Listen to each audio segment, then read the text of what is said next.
Hi everyone, I'm Georgia, HR apprentice here at Lloyds Banking Group. Welcome to July's edition of Lloyds Careers Live, Level Up Your Summer. So this time of year can feel overwhelming with exams, decisions about the future and figuring out what comes next. But tonight we're here to help you feel more confident and ready for what's ahead.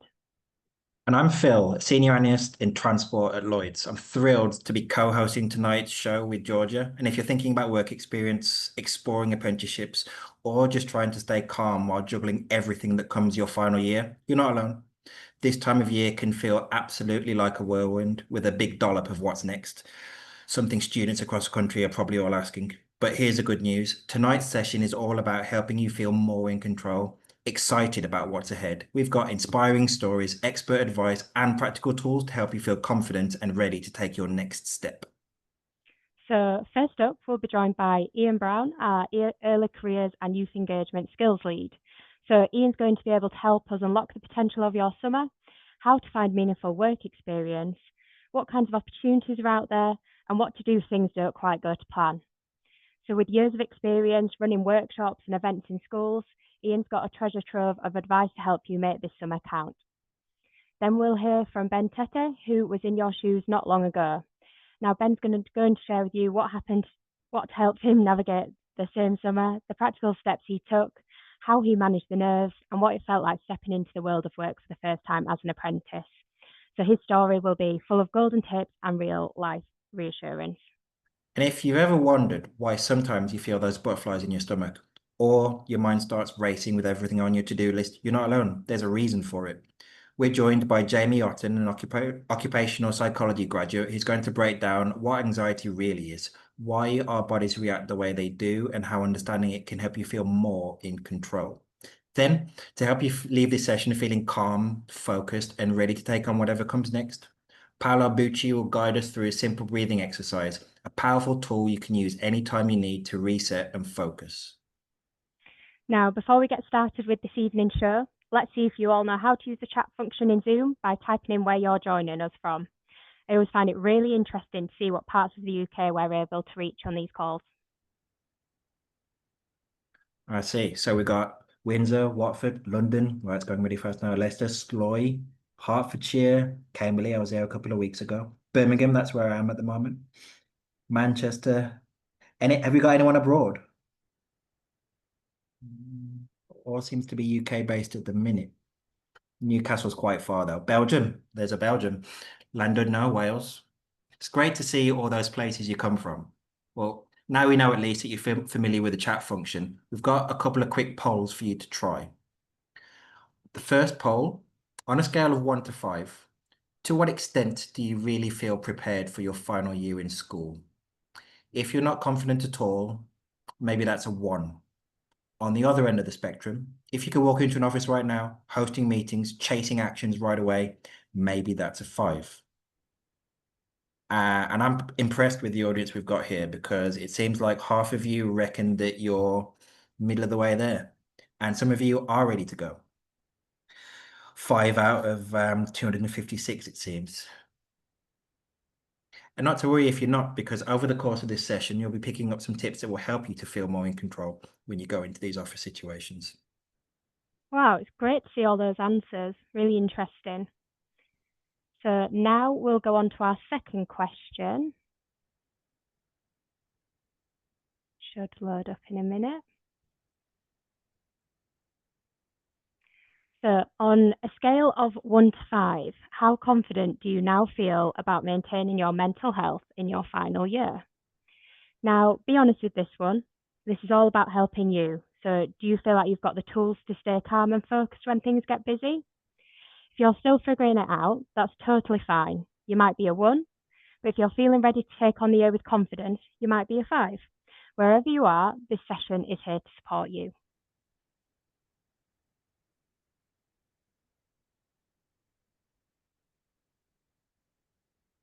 Can you see those scores coming in, Georgia? No, I've still got the first poll up at the moment. Minor technical gremlins here.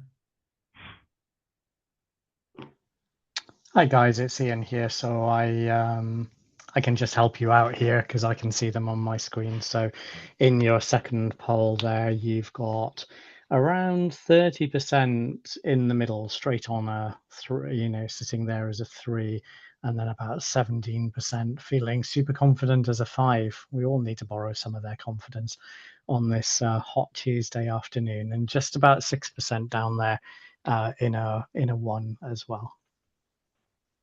Well, I mean, sometimes just being outside and getting a bit of sun can help.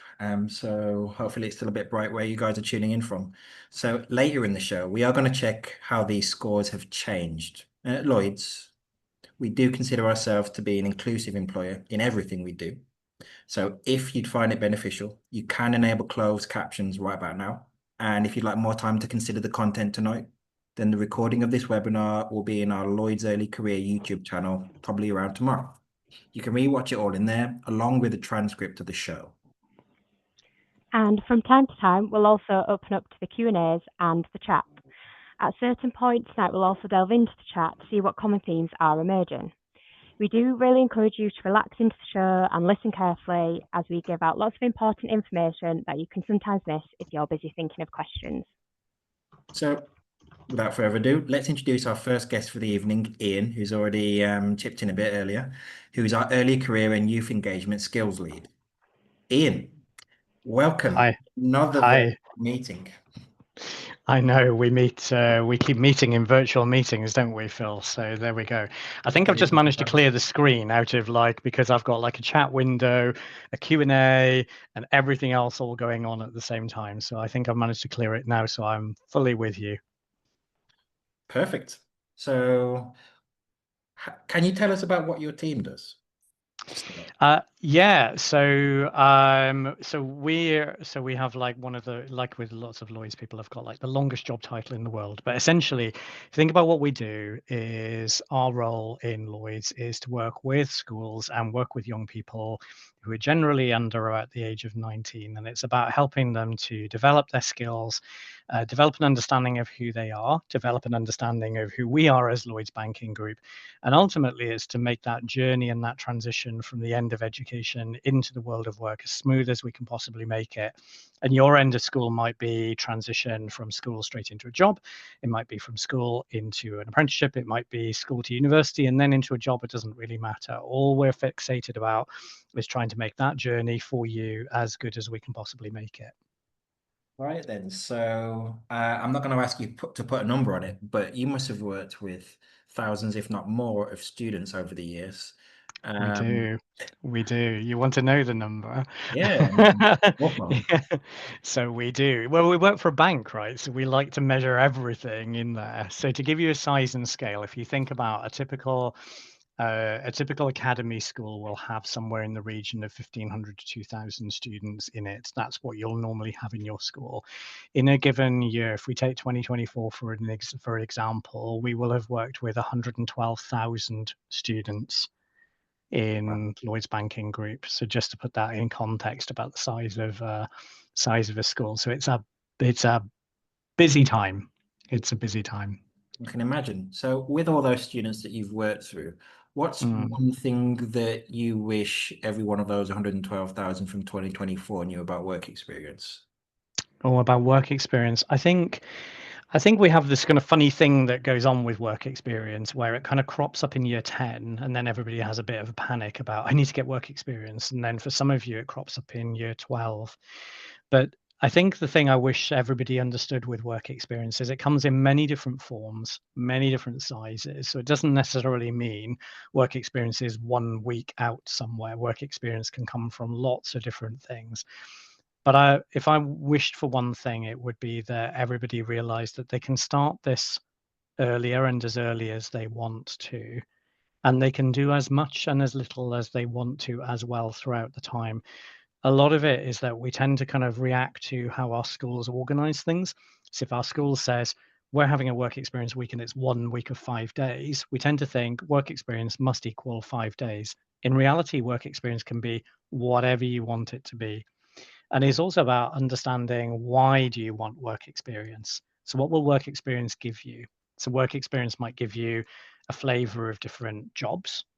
that's certainly important when you're trying to figure out what your career might be. It's about trying on different outfits, and some might suit you, and some of them you might look at it and go, "Yeah, I thought that would work for me, but actually having tried it on, not really for me." But it's also about helping you to understand, what does a workplace look like? How do people speak? How do the office norms work, and things like that as well. So you can start to get that glimpse into what happens behind all of those kind of glass buildings and see what's on the inside. Suppose that you've hit on a really interesting point there around, if you don't necessarily know what you want to do, it's a good chance to like Mm, toe in the water and get a feel for what works for you or what doesn't work for you. So in mm. terms of running down that avenue a little bit, what ways do you think students can use to find these work experience opportunities? Especially if they Yeah, have connections like people who are trying to take a step into a place like Lloyd's, for instance. yeah, and I think this is where I think it's the, it is difficult. I have to I have to acknowledge that it is, and I've got a son who's in year 12 at the moment, and we sit there and we write letters to employers, and at least half of all of the letters that he writes off don't get answers, and I wish that the world was different in there. So it is, it can be challenging. I think the thing here is about, um, firstly, let's not get too fixated about all work experience has to be this kind of 5-day block. Okay. Because if you're trying on different outfits in there, it may be that actually spending 1 day in an office, maybe having a tour of an office, maybe just having a coffee chat with somebody is enough. It doesn't always have to be 5 days that you're looking for.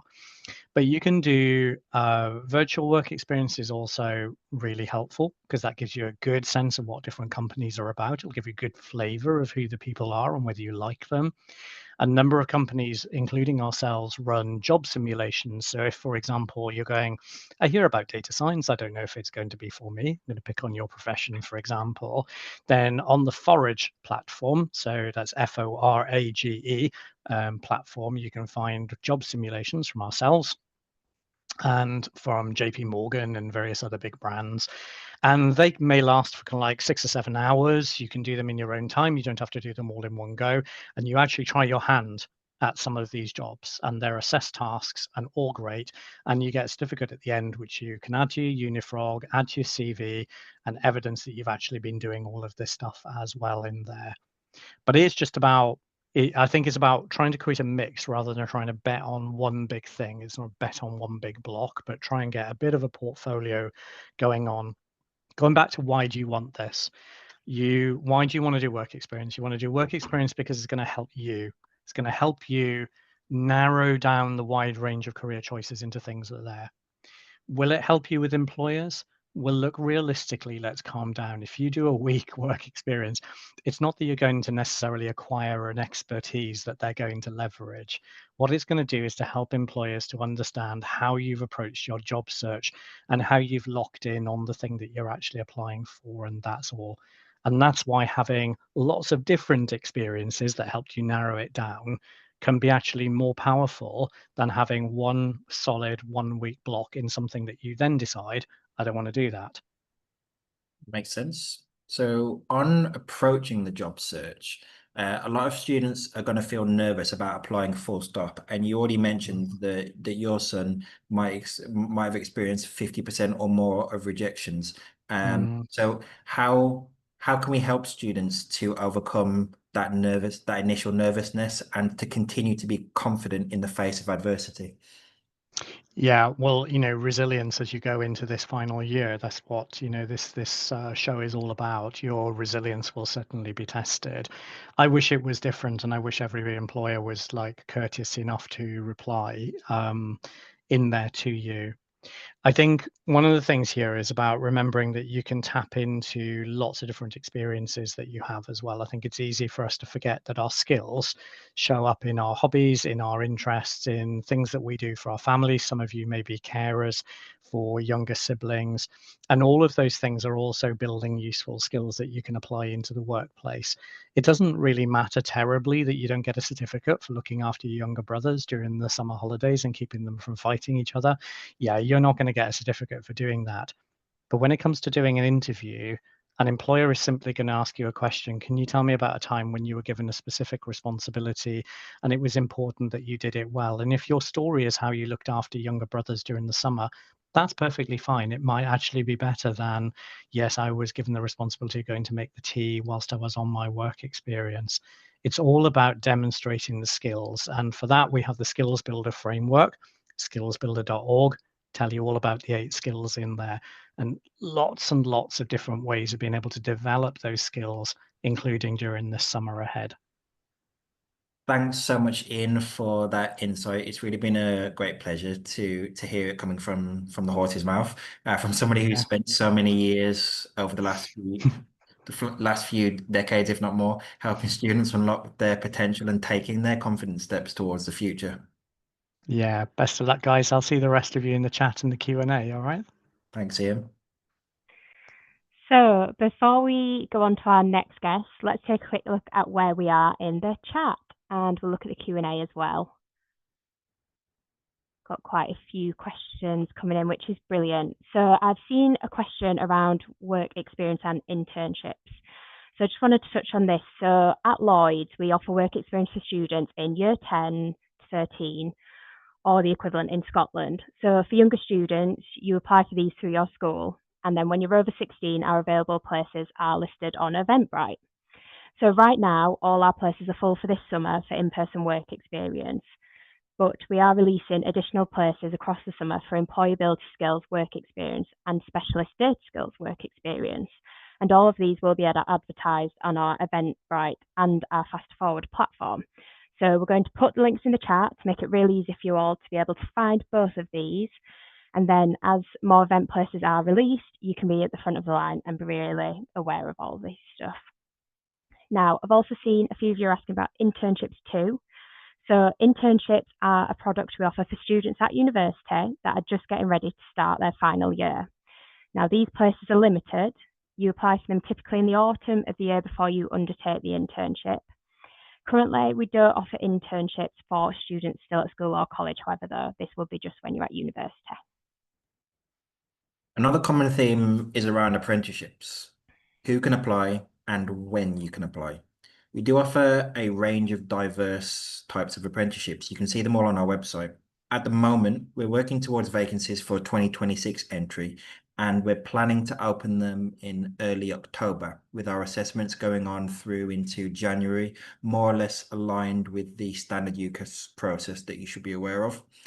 All of these apprentice roles will be starting in September 2026, and you can apply straight from school after university, or like me, as a career shift.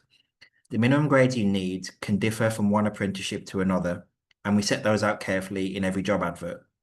Typically, it's only in our actuarial scheme where we really insist on A levels or maths higher, but you will need GCSE or national passes in maths and English before starting your job at Lloyds. So if you're missing those, now is as good a time as any to get those important grades sorted before you apply. We'll come back and dip into these questions a little bit later, but now it's time for our next guest. Yeah, so please do, everyone, keep your questions coming, guys. Now I want to introduce you to Ben. Welcome. Great to have you join us this evening. Hello, I'm very happy to be here. Brilliant. So as you've been in these shoes and are now thriving as a year one apprentice in Lloyds, we'd love to hear about your experience. So what I want to find out about first is what things did you do in your final summer to prepare you for your apprenticeship or balance getting ready for work and college demands? And also around, did you do any work experience or searching around prior to joining? Yeah, well, during my final year of sixth form in year 13, I had a couple of work experiences at like JP Morgan and IBM, where I got to learn really what mattered to employers, which was essentially the soft skills, like teamwork skills. And in the summer before I started here at Lloyd's, I watched some day in the life videos of apprentices just to see how demanding the day-to-day job was as an apprentice and what the workload was like as well.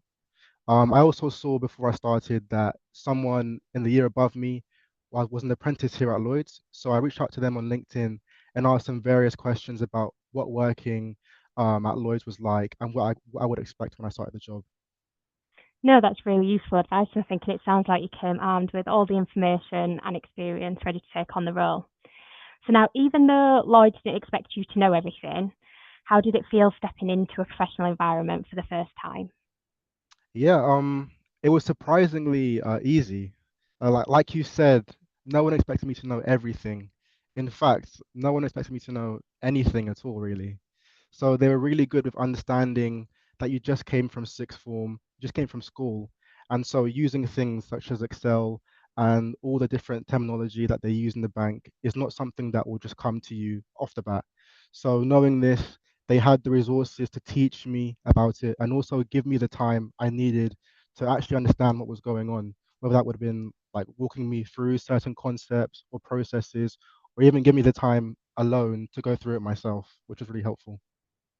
No, that's brilliant. Thank you. And I guess we all have them anxious moments before we're leading up to starting a new role or new job. And I guess I want to kind of understand, how did you manage those anxious moments in the lead up to starting your apprenticeship? Was there any tips that maybe worked for you that you can share with everyone? Yeah, I'd say a big thing is just reminding yourself like you deserve to be in the role that you got because you work towards getting this, whether that be studying really hard to get your grades, or even throughout the interview process, like writing up your CV, like interview practice. They're not easy things. So if you got through, honestly, like you did a really good job. So just instilling that mindset into yourself is really powerful, and it can help you, carry yourself into your apprenticeship with confidence, and that confidence can translate into, people seeing good things in you at work and giving you opportunities that they otherwise wouldn't have given you if they didn't think that you were capable of doing it. I'd say one really good thing that shaped how I started here at Lloyd's was during my first couple days here.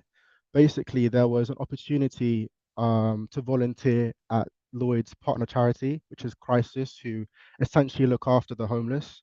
And the volunteer job was to go to a crisis warehouse and sort out their clothes they had for to give away for the homeless.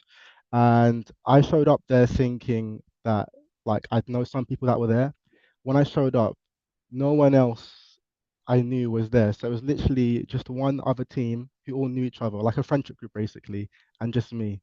So what surprised me was they were so welcoming and accommodating towards me, and they were actually really interested in what I was doing, and they were just overall like really friendly towards me throughout the day, and that taught me that people aren't as scary as you make them out to be in your head, and really everyone wants the best for you, everyone will look out for you here, and yeah, like just remain confident and always say yes to things, and you'll glide through your time here at Lloyd's. No, thank you. That's brilliant advice. And I think it's really important to touch on the say yes to everything. I think that's something Yeah. we all at Lloyds Banking Group strive to do. Now I'm going to get into the final question. So looking back, what's one thing you're really glad you did before starting your role and one thing you wish you'd known? I'd say I'm glad that I watched the day in the life videos during the summer before I started here, because it really got me into the mindset of starting a job and preparing myself to enter the world of work. And I'd say one thing I wish I knew was, like I said, it's not as scary as you make out to be in your head, and everyone genuinely is friendly and wants the best for you. No, thank you. That's brilliant. A brilliant insight.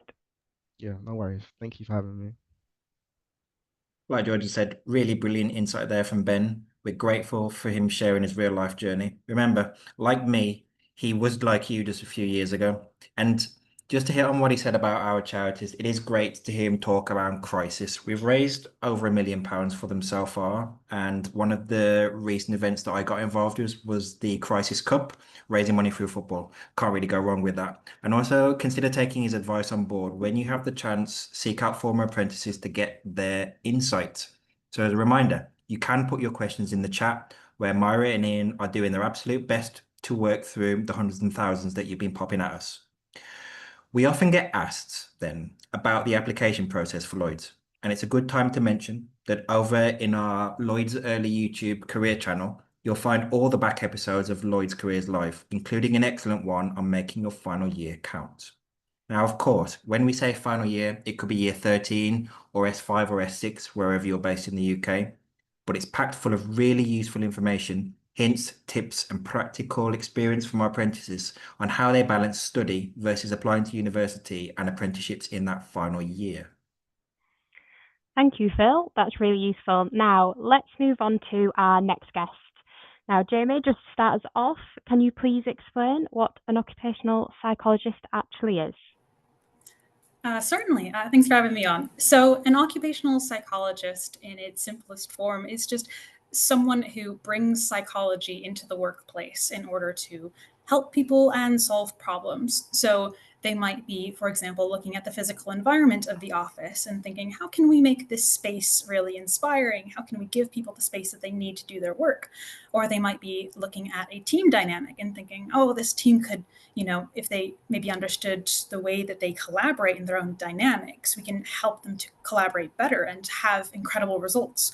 Or helping a leader to lead really, really well and make fantastic decisions and, have the impact that they want for their organization. So anyone who brings psychology into the workplace.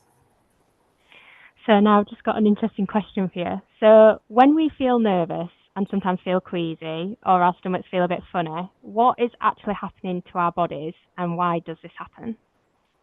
Yeah, this is a really interesting one. So there are a lot of different words for what we might describe this feeling as, but what essentially comes down to is we have the amygdala, the part of the brain that is in charge of processing our emotions. And it's also in charge of determining if something is a threat. And that doesn't necessarily mean that it's right, but it will be, taking a look around, seeing what might be kind of coming at us, what might be scary.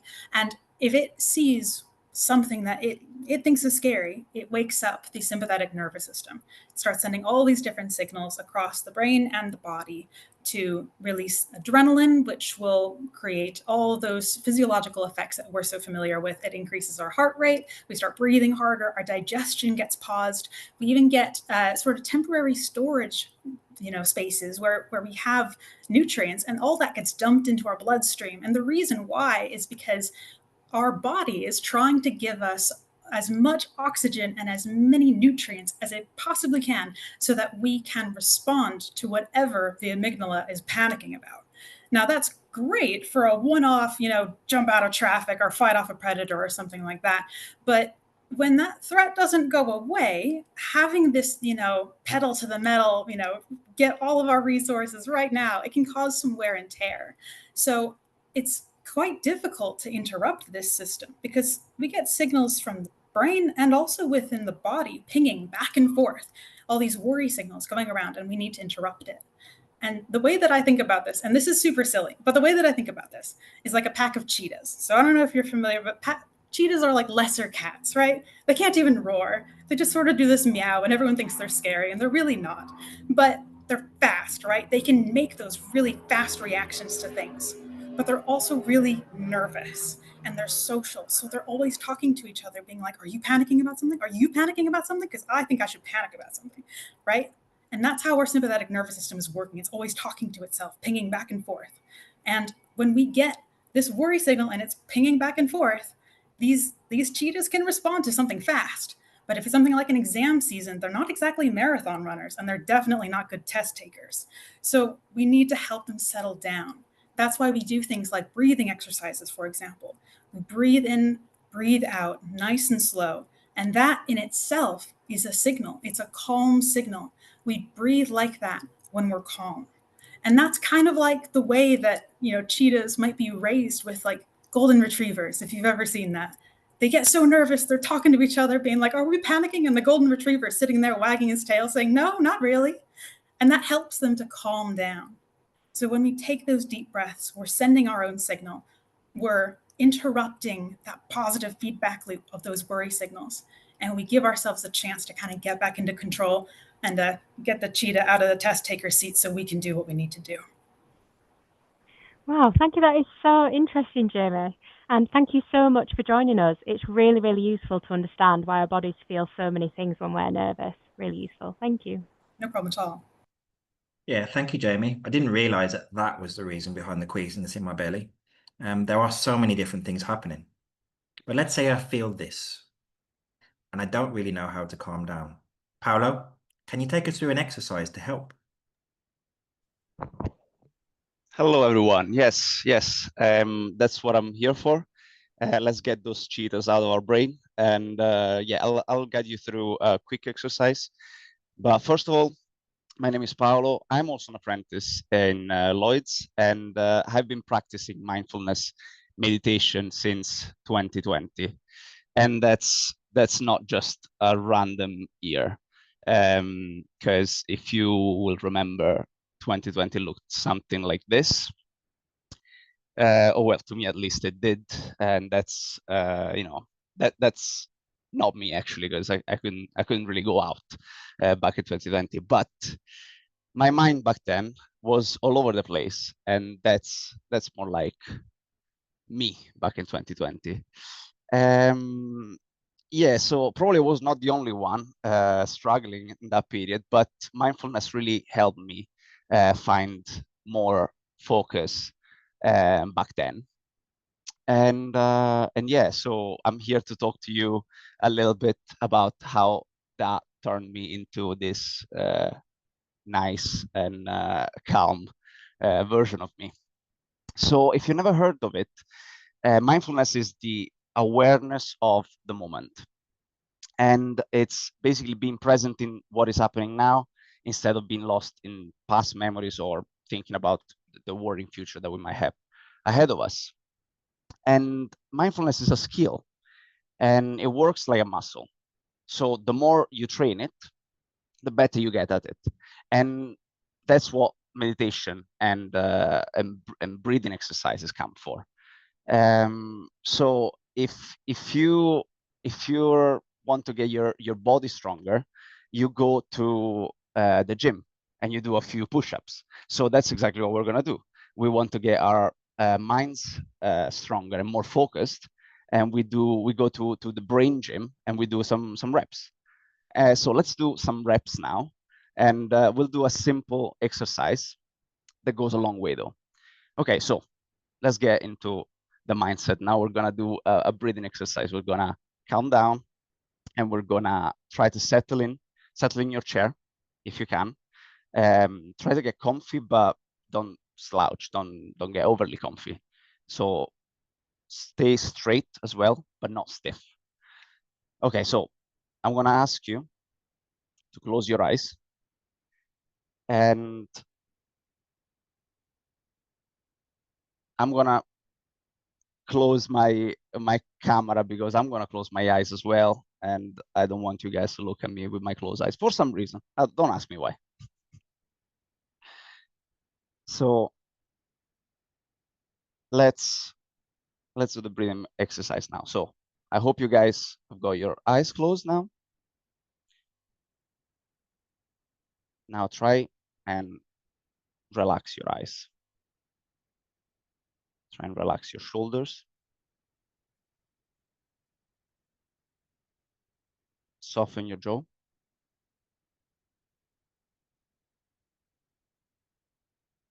And just become aware of your body sitting. Feel your posture. Feel the contact with the chair under you.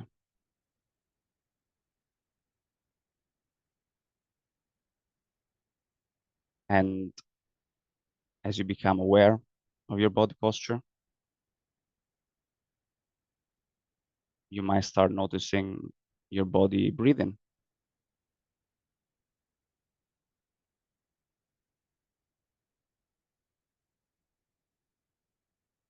You might feel this as the air goes through your nostrils.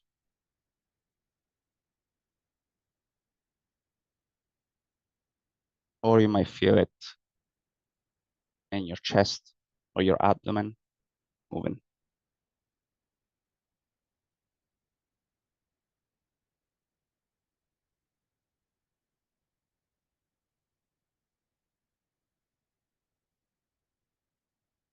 You don't really need to breathe in any special way.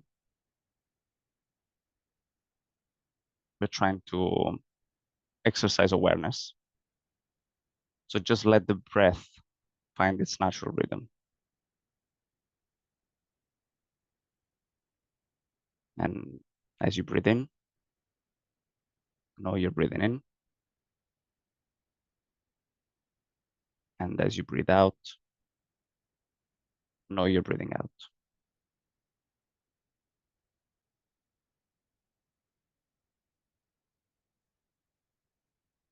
And it's natural for your mind to wander off. But as soon as you notice that your mind is lost in a thought, just come back to the breath and begin again.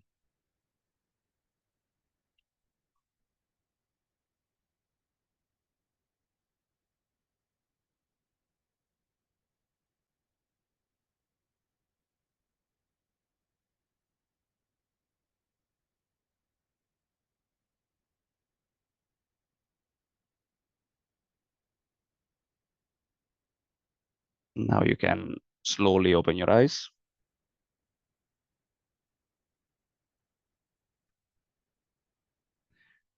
And get back on the call with us. I've got a few points in here that I will try and share with you guys through, maybe Ian can help me.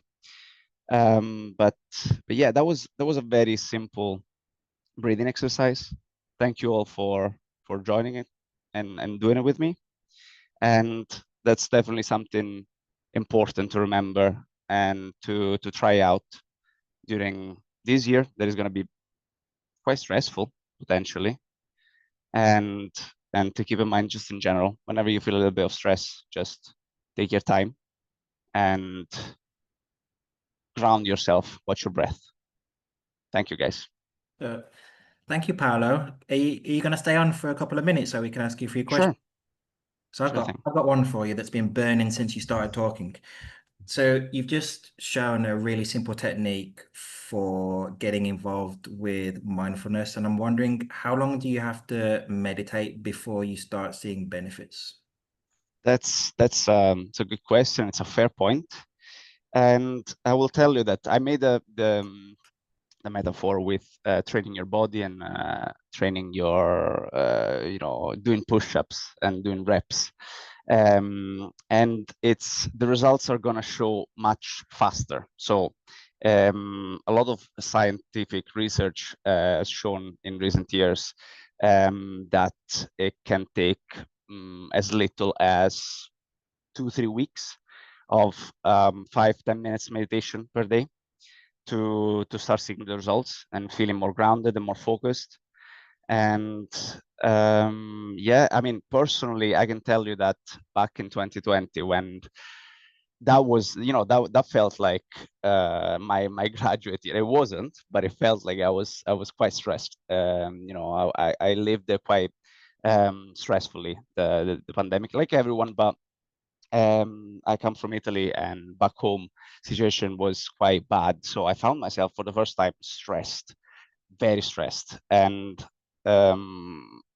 it was very important for me that it actually meditation actually worked for me so quickly, because I needed a quick intervention, and I got it with meditation. So since then I've been spreading the word, because honestly the way it worked for me, and seeing how it works for other people, it's just beautiful to see. And if there is such a simple thing like your breath that can take away a little bit of anxiety and a little bit of stress, why not do it? You know what I mean?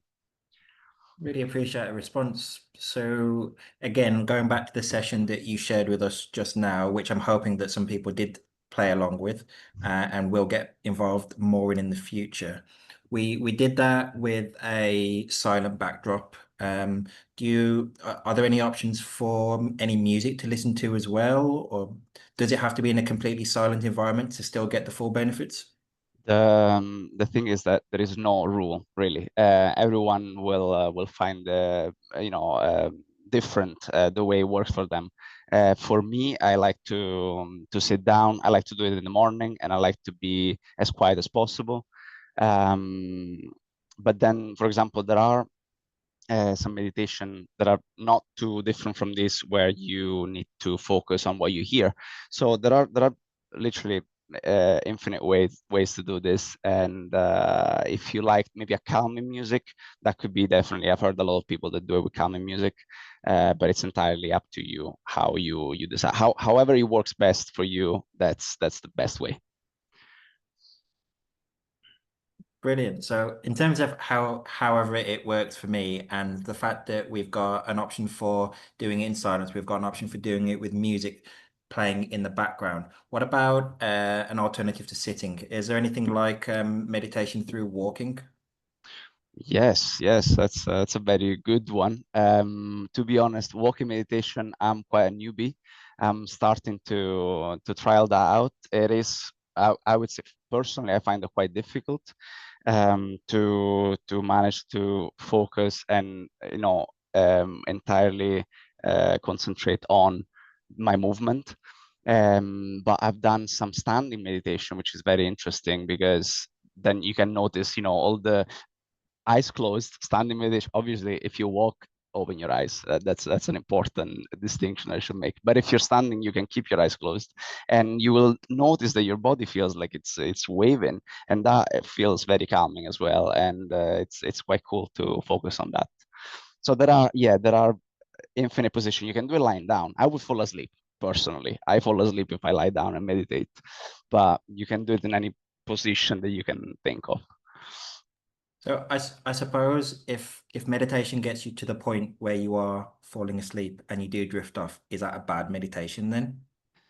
It's it's a good point. It's a good point. If you that's you know what? I use meditation sometimes to fall asleep. If I'm a little bit anxious at night and I want to fall asleep, but I cannot, I focus on my breath and very quickly. It's honestly, it's the thing that has worked best for me ever. I used to just put some TV on, watch something, or I don't know, get up and go for a glass of water. But meditation and watching your breath, as simple as that. Honestly, just with the meditation that we did, you can go a long way. You can even just do that, and you'll be fine. It'll work for you for anything you need, for sleeping, for being more focused. Honestly, I know it sounds like it can do anything, but it really can. It does sound too good to be true, but I'm also conscious that I've been asking you all the questions. So, Georgia, have you got any for Paolo while we still got him? I guess I have a question. I think it's something for myself as well. I really struggle to kind of calm down. Like I can get quite anxious and stressed. And I guess, is there any extra advice you can offer where to actually get in that state where you're calming down and you're meditating? Any kind of tips to really get in that state, I guess? Yeah, because I don't know if you ever tried meditation. If you mean like you struggle to kind of sit down and Kind of switch off and really just focus, I think. yeah. So it's it's not easy. So first of all, it's not the easiest thing, but there are many different techniques. Watching your breath might be a little bit difficult at the beginning because you tend to get distracted and your mind is racing a little bit.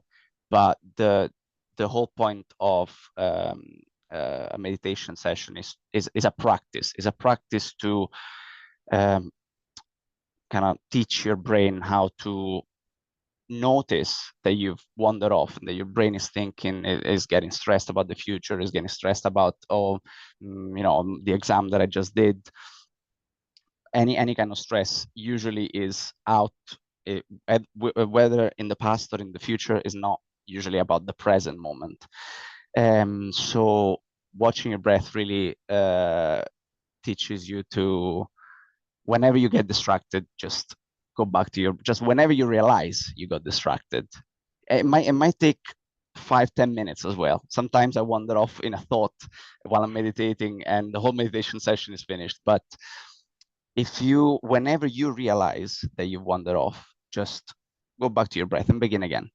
And that's the rep. That's actually the repetition that will get you trained to do that better, basically. And as a consequence, to get you a little less anxious, a little bit more grounded. No, thank you. That's really useful advice, I think. And I think it's really important for everyone on this call today to be present. I think especially when a lot of us on call might be in the middle of our exams. We might just be coming to a close with our exams and also searching out for these next steps. So I think there's a really useful techniques you can take forward. So thank you for that session. Thank you. Now I'm just wanting to check back in with the chat. There looks to be some questions around the levels and qualifications you need for an apprenticeship at Lloyds. So I'm going to go through that now. So in our hiring, we look for potential. And so whilst it's important to focus on your studies, we're also interested in all the things you do beyond the normal. So this could be your hobbies, interests and pursuits, and how they really help you to develop as a person. And I can also see there are lots of questions about the grades and qualifications that you need to join as an apprentice at Lloyds. So once again, each role we have has its own unique requirements. So at level 3, we'd need maths and English pass grades wherever you did your education in the UK, but not your A-levels. And then from level 4 and above, you'll need A-levels, higher or advanced higher if you're in Scotland. And the grades needed will be set out in each job advert, and this can vary very much by role.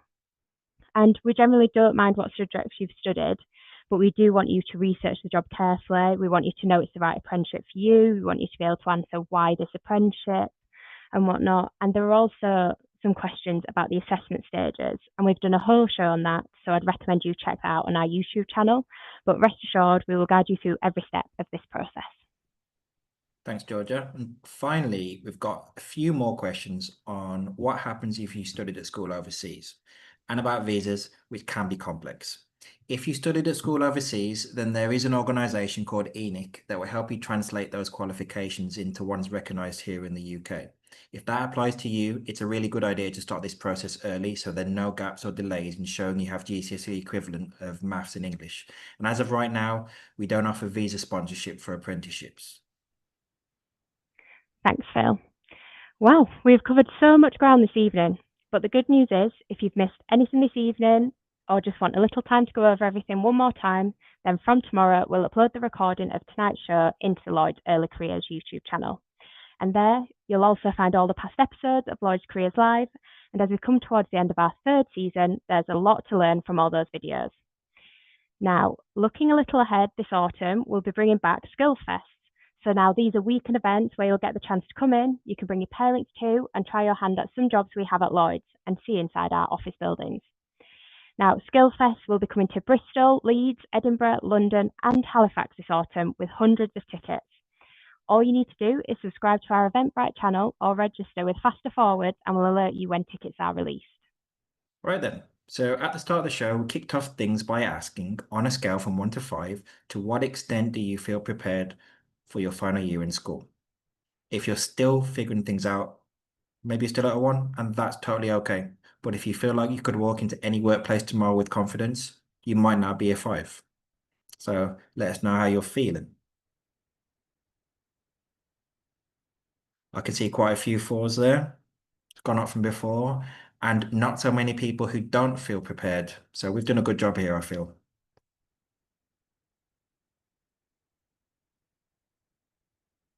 So might as well jump on to our second question. Repeat that one. So on a scale of 1 to 5, how confident do you now feel about maintaining your mental health in your final year? Think about the fact that now you understand a little bit more about it and why you actually feel this way. And again, thanks to the great work from Jamie and Paolo, we can see that a lot of you do feel a lot more confident about this. Now we've got 45% on 4, 29% on 5, and that's good to see. And there are online resources that can help you to get even better at looking after your mental health when it comes to managing stress.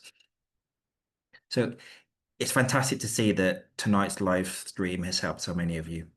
Don't forget, for more careers advice, please register with our Faster Forwards platform and catch the replay of this live stream on YouTube tomorrow. Many of you use LinkedIn to write stories about how Lloyds Careers Live help you. We love reading those stories. So don't forget to tag Georgia, myself, Ian, Myra, Paolo, and Jamie. It means a lot to us to read those stories. And it helps us to understand how we can make the show better for next time too. Also, if you want to see what it's like to work at Lloyds Banking Group, follow our behind the scenes on TikTok. Just search Lloyds Banking Group and you'll see us pop up. The QR code is being shared in the chat here too. So that's all for this academic year, folks. So we're now taking a break during August as we complete auditions and assemble the cast for our graduates and apprentices who will be the face of Lloyds Careers Live season 4, starting in September. Definitely not one to miss. It's been our pleasure to have your company this evening, wherever your career takes you. We hope tonight has helped inform and inspire you to drive your career faster forward. Bye for now.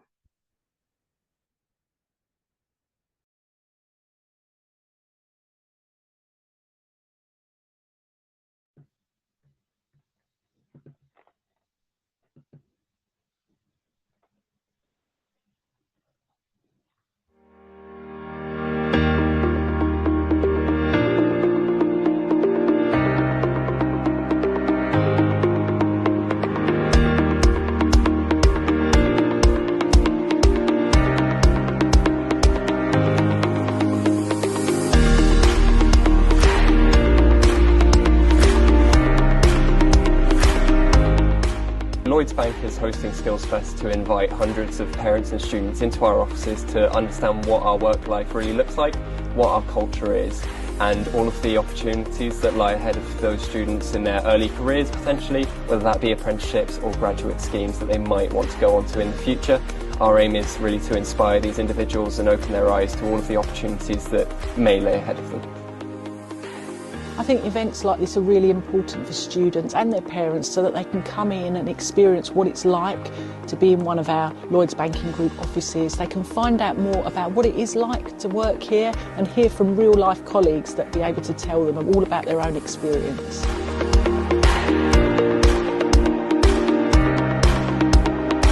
I think it's important because there's a lot of opportunities out there that students may not know about. I know that when I was at school we didn't hear much about apprenticeships, so it's really important to promote them and show how valuable they can be, and it's an opportunity to get that experience that not many people get a chance to have.